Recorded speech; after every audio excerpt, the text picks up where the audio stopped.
ព្រះនាងម្ចាស់ព្រឺធ្លាក់ខ្លាំងណាស់ផ្លូវរអើខ្ញុំម្ចាស់ស្ម័គ្រចិត្តធ្វើជាកម្រាលជើងទ្រព្រះបាទព្រះនាងម្ចាស់ដើម្បីបម្រើព្រះនាងម្ចាស់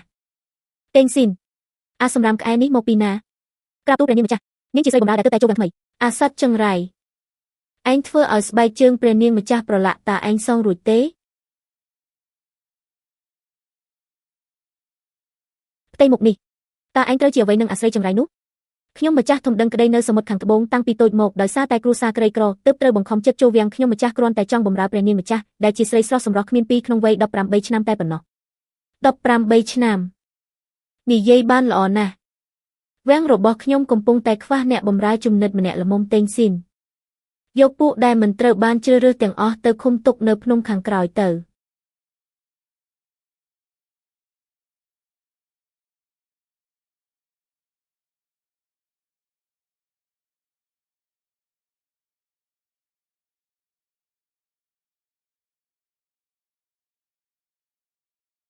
ស៊ូម៉ាន់ឈីង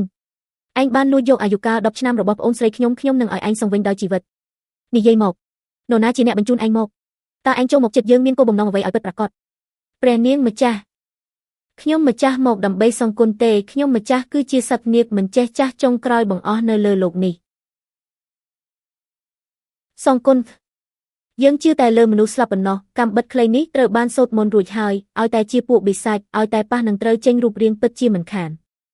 កាលពី10ឆ្នាំមុនព្រះនាងម្ចាស់បានជួយសង្គ្រោះប្រជាជននៅក្នុងភូមិអ្នកនេសាទខ្ញុំម្ចាស់ស្ម័គ្រចិត្តប្រគល់ដួងព្រលឹងជីវិតដើម្បីជួយឲ្យព្រះនាងម្ចាស់រក្សាសម្រស់វ័យ18ឆ្នាំជាអមតៈ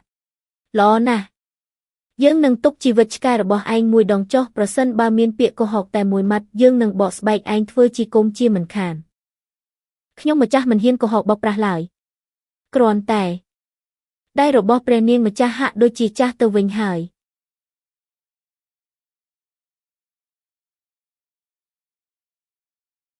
ចេញទៅពួកឯងទាំងអស់គ្នាចេញទៅឲ្យផុតពីមុខយើងទៅយើងមិនអាចចាស់បានទេយប់នេះព្រះរាជាទ្រង់នឹងយាងមកទីនេះហើយ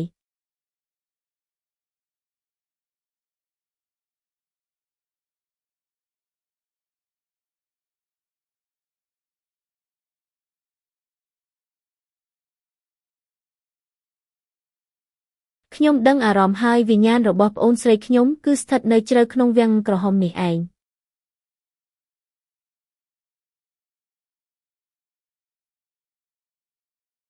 ស៊ីយៀនតើគឺជាឯងមែនទេតើឯងកំពុងតែស្វែងរកអ្វីហ្នឹងតើកំពុងតែរករបស់មួយនេះមែនទេត្រីរបស់យើងកំពុងតែឃ្លានល្មមឯងចុះទៅកំដរនាងទៅ